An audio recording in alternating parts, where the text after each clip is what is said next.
The frozen mud beneath Staff Sergeant Audie Murphy's boots crunched like broken glass as he studied the crossroads through the pre-dawn gloom.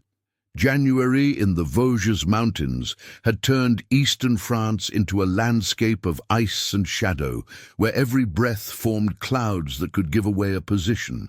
The M36 tank destroyer squatted 50 yards down the main road like a steel guardian, its long barrel traversed toward the tree line, where German positions lay hidden in the snow-laden pines. Murphy's 18 men had been digging in since midnight, their entrenching tools ringing against earth hard as concrete. The 3rd Infantry Division had been holding these ridges for weeks, trading villages and hilltops with an enemy that seemed to know every trail through the mountains. Now Battalion wanted them to anchor this junction until reinforcements could arrive. A simple mission that felt anything but simple in the grey light filtering through the forest canopy. "Coffee's ready, Murph," whispered Corporal Henderson, crawling up with a steaming canteen cup. The liquid inside looked more like mud than coffee, but it was warm. Murphy accepted the cup gratefully, wrapping his fingers around the metal for the heat.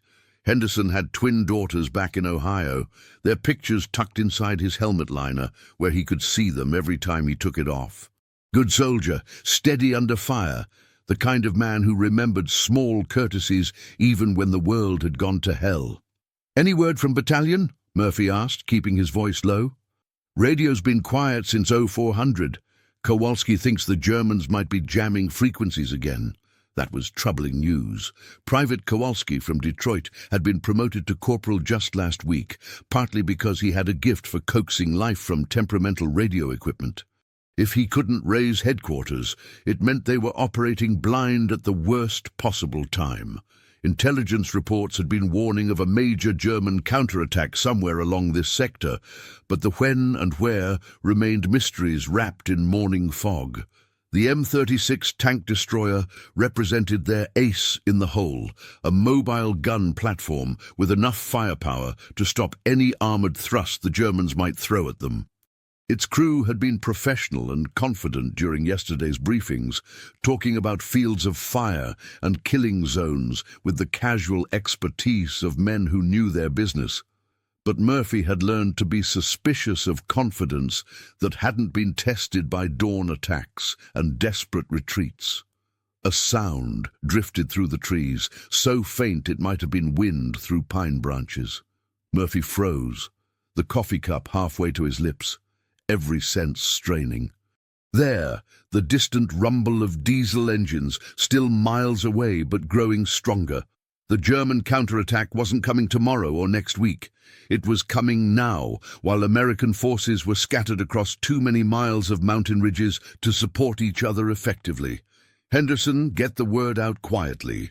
Stand to in 5 minutes. No unnecessary movement, no reflection off equipment." Henderson melted back toward the other foxholes, moving with the fluid grace of a man who had learned that survival often depended on becoming part of the landscape. Murphy drained the bitter coffee and checked his rifle one more time, a ritual that had become automatic after months of combat in these mountains. The M1 Garand felt solid and familiar in his hands, 8 rounds of 30-06, ready to speak their piece when the time came. The crossroads stretched before him like a question mark, carved into the frozen earth. 2 dirt tracks intersected at this point, one leading north toward the village of Holzwihr, the other winding east through valleys that eventually connected to the German supply lines. Whoever controlled this junction could dictate the flow of men and equipment across a crucial sector of the front. It was exactly the kind of position that looked simple on maps and turned complex when bullets started flying. Murphy thought about the tank destroyer again, its angular silhouette barely visible through the morning haze. The vehicle represented American industrial might and technological superiority, steel and firepower that should be able to answer any German challenge. But he had seen too many confident plans crumble under the weight of reality to place complete faith in any single piece of equipment, no matter how impressive it looked on paper. If stories like this make you imagine what you'd do under fire, tell us in the comments how you think you'd react in this situation. and stay with us for the next chapters. The German artillery announced itself with a sound like freight trains passing overhead, shells whistling through the dawn air before exploding in the woods behind Murphy's positions. The barrage was methodical and precise, targeting known American supply routes and communication lines rather than the forward positions themselves.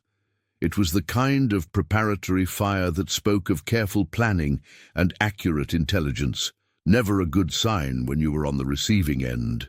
Murphy pressed himself against the frozen earth of his foxhole and tried to read the pattern of incoming rounds. The shells were walking closer to the crossroads with each salvo, but slowly, almost leisurely. The Germans were in no hurry, which meant they had confidence in their plan and plenty of ammunition to execute it properly. Through the smoke and cordite haze, he could hear the M36 tank destroyer's engine rumbling to life as its crew prepared for action. "Kowalski!" Murphy shouted over the noise of exploding shells. "Any luck with that radio?" The young corporal shook his head grimly, his hands still working the dials and switches with desperate precision. Static filled the airwaves where clear communication should have been flowing, leaving Murphy's small force effectively cut off from the larger battle developing across the Vosges Mountains. They would have to fight with what they had and hope that reinforcements would arrive before the situation became completely untenable. The artillery barrage shifted suddenly, shells now falling on the approaches to the crossroads where German infantry would soon be advancing. It was a classic tactical sequence: suppress the defenders, then provide covering fire for the assault troops. Murphy had seen it executed dozens of times during the long campaign through France, and it rarely failed when properly coordinated. The fact that these shells were landing exactly where they would do the most good suggested professional soldiers rather than hastily assembled reserves. Private Rodriguez crawled over from his position near the road junction, his face streaked with dirt and something that might have been fear or excitement. Rodriguez always shared his cigarettes, even when tobacco was scarce, and he had a gift for finding humor in situations where most men could only find terror. But this morning his usual grin was absent, replaced by the grim expression of a man who had counted the odds and found them wanting.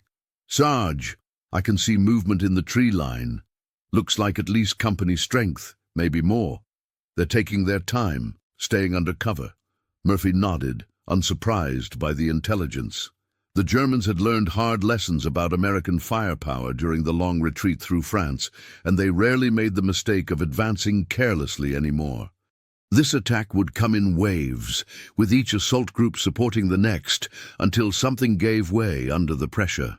The M36 tank destroyer would exact a heavy toll, but even the best gun crew could be overwhelmed by superior numbers and coordinated tactics.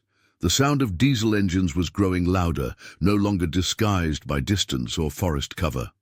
German armor was moving into position somewhere beyond the tree line, probably panthers or tigers that could match the M36's firepower and exceed its protection.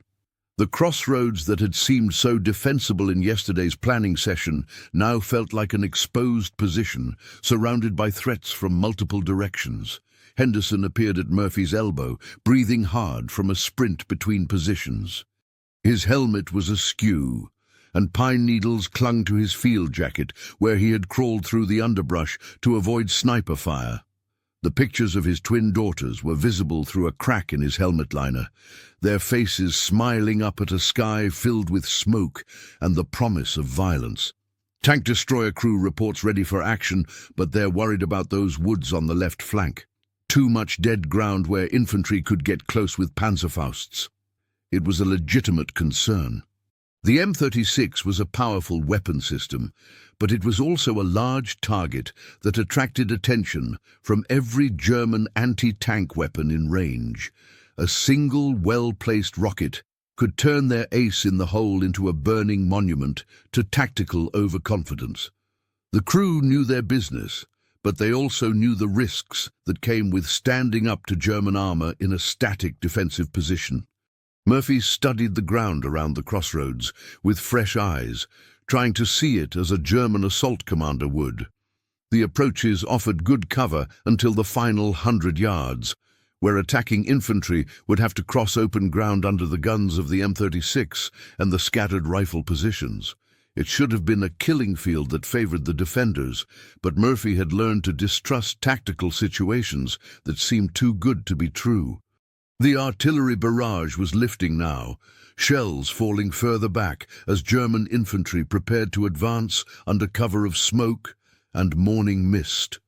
In a few minutes, the crossroads would become a test of will and firepower between two forces that had been grinding against each other across these mountains for weeks.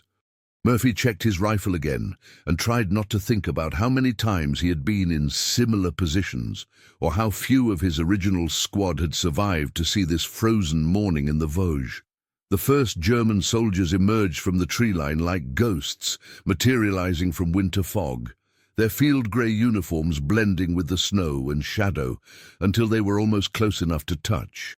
Murphy counted muzzle flashes and estimated numbers, his mind automatically calculating fields of fire and ammunition expenditure rates. At least 2 companies of infantry supported by machine gun teams, advancing in bounds with the kind of tactical discipline that came from hard experience. The M36 tank destroyer spoke first, its 90mm gun cracking across the frozen landscape with a sound like thunder trapped in a bottle. The shell impacted somewhere in the German assault line, sending up a geyser of snow and earth that marked where men had been standing moments before. But the advance continued, individual soldiers sprinting from cover to cover while their comrades provided suppressing fire that kept American heads down in their foxholes. "Here they come!" Kowalski shouted, his radio finally crackling to life with fragments of desperate communication from other units along the front. The static-filled voices painted a picture of coordinated German attacks across multiple sectors, with American forces stretched thin and fighting for survival in positions that had seemed secure just hours earlier. Murphy's rifle joined the growing firefight, each shot carefully aimed at muzzle flashes and moving shadows in the morning gloom.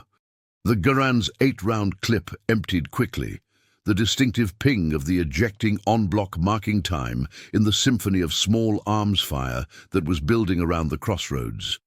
He reloaded smoothly, muscle memory taking over, while his mind tracked the developing tactical situation. German machine gun fire began to snap overhead, with the distinctive sound of cloth tearing, MG-42s laying down interlocking fields of fire that pinned Murphy's scattered soldiers in their positions. The enemy had studied this ground carefully, positioning their weapons to cover every avenue of movement and eliminate any chance of American counterattack. It was professional work that spoke of veteran units rather than the half-trained replacements that had been appearing along other sectors of the front. Rodriguez was firing rapidly from his position near the road junction, his M1 carbine chattering in short, controlled bursts. The lighter weapon was better suited to the close-range fighting that was developing as German infantry worked their way closer to the American positions, but Murphy could see that the young private was burning through ammunition at an unsustainable rate, adrenaline overriding the fire discipline that had been drilled into them during training. "Slow it down, Rodriguez! Make every shot count!" The M36 fired again, its massive gun recoiling against the hydraulic buffers as another 90mm shell screamed toward the German positions. This time, Murphy saw the explosion directly, a brief orange flower blooming among the pine trees where a German machine gun team had been setting up. The gun fell silent, but others immediately took up the slack, maintaining the volume of fire that was keeping American soldiers pinned in their holes. Henderson crawled over from his position with news that Murphy had been dreading. 2 men from the left flank were down, casualties of the increasingly accurate German fire that was finding gaps in their hastily prepared defensive positions. The aid man was doing what he could, but one soldier was beyond help, and the other needed immediate evacuation to have any chance of survival. "Can't get him out until this fire slackens," Henderson reported grimly. The bastards have us pretty well zeroed in. It was the kind of tactical reality that never appeared in training manuals or staff college exercises. Good men were bleeding out in frozen foxholes, while their comrades tried to return enough fire to keep German infantry from overrunning their positions. The M36 tank destroyer was still fighting effectively, but Murphy could see German soldiers working their way through the dead ground on the left flank, where the crew had been worried about close-range anti-tank weapons. A new sound joined the cacophony of battle, the deep rumble of heavy armor moving through the forest. German tanks were coming up to support their infantry, probably the Panthers or Tigers that could engage the M36 on equal terms, while their accompanying foot soldiers dealt with Murphy's scattered rifle positions. The tactical equation was shifting rapidly in favor of the attackers, and Murphy knew that decisive action would be required soon if any of his men were going to survive the morning. Kowalski's radio crackled with an urgent message from battalion headquarters, the first clear communication they had received since the attack began. Reinforcements were en route, but they were at least an hour away and might not be able to reach the crossroads. If German forces succeeded in cutting the supply routes, Murphy's small force would have to hold their ground against overwhelming odds, or watch the entire sector collapse under the weight of the German offensive. The crossroads that had seemed so strategically important during yesterday's briefings now felt like a trap closing around them with mechanical precision. Would you follow the orders exactly, or trust what your own eyes and instincts tell you in a moment like this? Comment which path you'd take, and share this episode with someone who loves real human stories from history. The Panzerfaust round struck the M36 tank destroyer with a sound like a giant hammer hitting an anvil, the shaped charge warhead punching through the thin rear armor and detonating inside the fighting compartment. Murphy watched in horror as smoke began pouring from the engine bay, while orange flames licked around the turret ring. The crew bailed out in seconds, their training taking over even as their world collapsed around them in fire and twisted metal. German infantry surged forward immediately, recognizing that the destruction of the American heavy weapon had opened a gap in the defensive line that could be exploited before reinforcements arrived. Murphy's scattered riflemen were putting up determined resistance, but they were fighting with small arms against an enemy that now had tactical superiority and the momentum of a successful assault. The mathematical equation of the battle had shifted decisively in favor of the attackers. "Sarge!"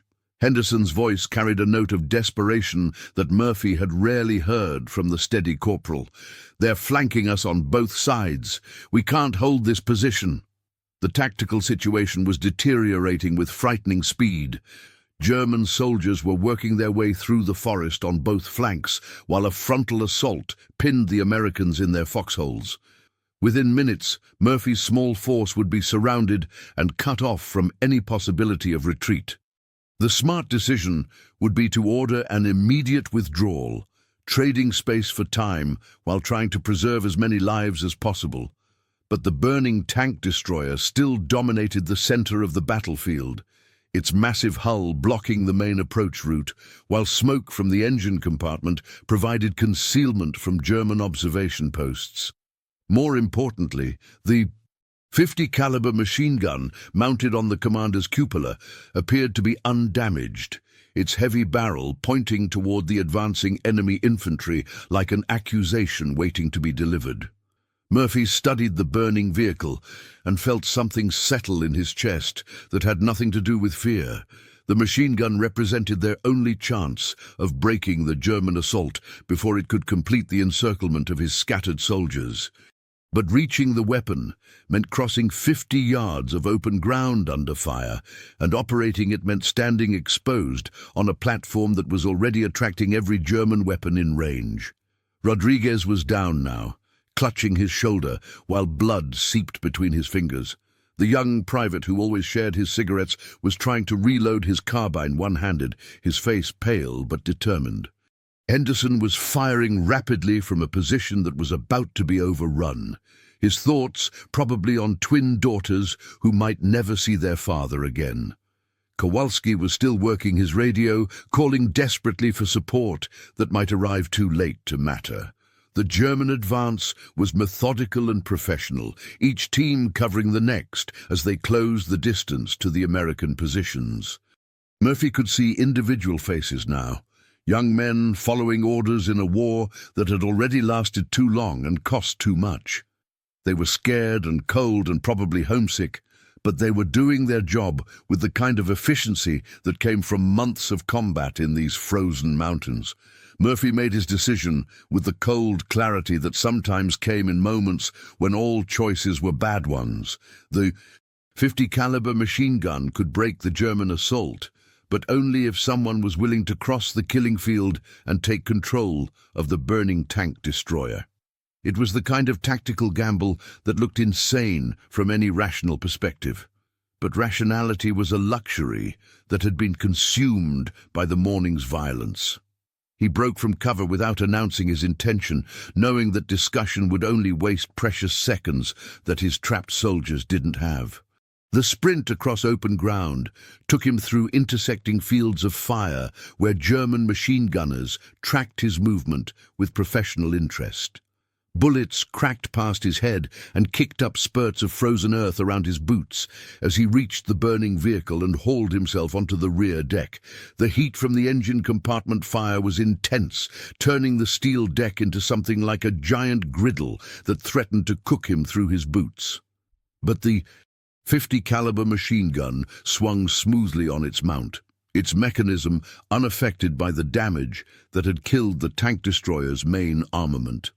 Murphy settled behind the weapon and traversed the barrel toward the advancing German infantry, his hands finding familiar controls despite the chaos surrounding him.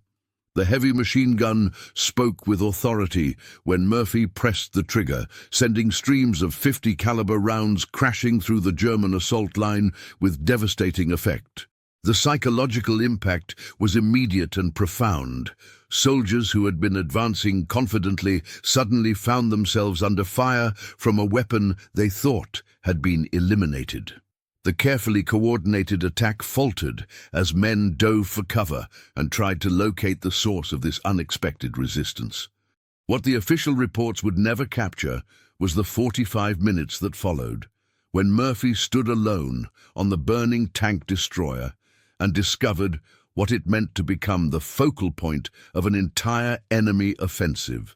Every German weapon in range began firing at his position, rifles, machine guns, even a few Panzerfaust rounds that missed by inches and detonated in the frozen ground around the blazing vehicle.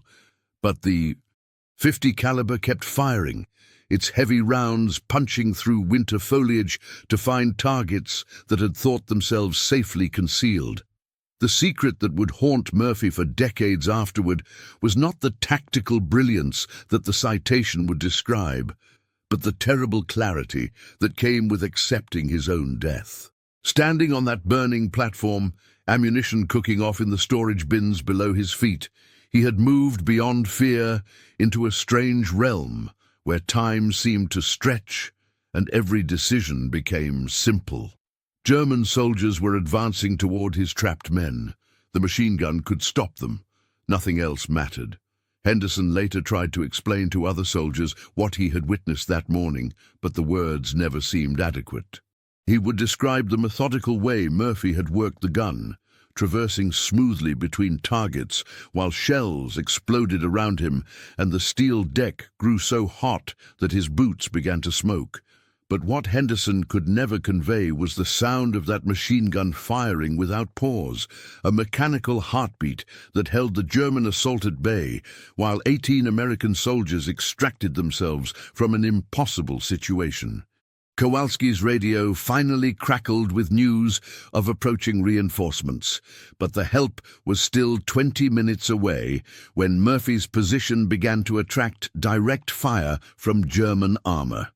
A Panzer IV had worked its way close enough to engage the burning tank destroyer with high explosive shells, each round a near miss that showered Murphy with hot metal fragments.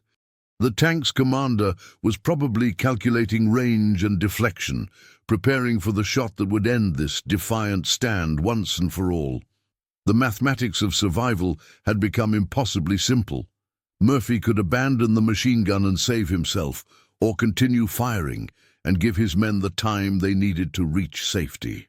There was no middle ground, no clever tactical solution that would preserve both his life and theirs. The burning deck beneath his feet was growing hotter by the minute, and German infantry was working closer despite the devastating fire he was laying down with mechanical precision. What the citation would describe as exceptional valor in the face of overwhelming odds felt from the inside like a conversation with death that had somehow become routine.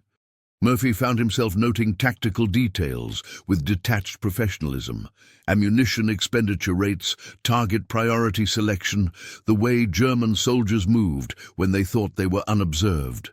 Fear had been burned away by the same fire that was consuming the tank destroyer, leaving only the job that needed to be done. Rodriguez watched from his position 50 yards away, his wounded shoulder forgotten as he witnessed something that challenged his understanding of what human beings could endure. The machine gun never stopped firing, even when German shells were exploding close enough to rock the burning vehicle on its suspension. Murphy seemed to have become part of the weapon itself, a mechanical extension of American firepower that refused to acknowledge the impossible odds arrayed against it. The German assault finally broke after 30 minutes of sustained fire from the burning tank destroyer. Infantry that had been advancing with confidence began falling back toward the tree line, their officers probably reassessing a tactical situation that had been transformed by one man's refusal to accept defeat. The carefully planned offensive stalled as soldiers sought cover from a weapon that should have been destroyed in the initial assault. Henderson took advantage of the lull to move his wounded men toward safer positions, each soldier stealing glances at the figure silhouetted against the smoke and flames of the burning vehicle. They had seen Murphy perform acts of courage before, but this was different, a display of sustained defiance that seemed to transcend normal human limitations. The machine gun continued its mechanical conversation with death, while American soldiers crawled to safety through terrain that had been a killing field just minutes earlier. When American reinforcements finally arrived, they found Murphy still at his post, the .50 caliber machine gun trained on a tree line that had fallen ominously silent. The tank destroyer beneath him was barely recognizable as a fighting vehicle, its hull blackened by fire and pocked with German shell fragments. But the machine gun was still operational, and Murphy was still behind it, his hands steady on controls that had become extensions of his own will to resist. The silence after battle felt heavier than the gunfire had been, broken only by the crackling of flames and the distant sound of German vehicles withdrawing through the forest.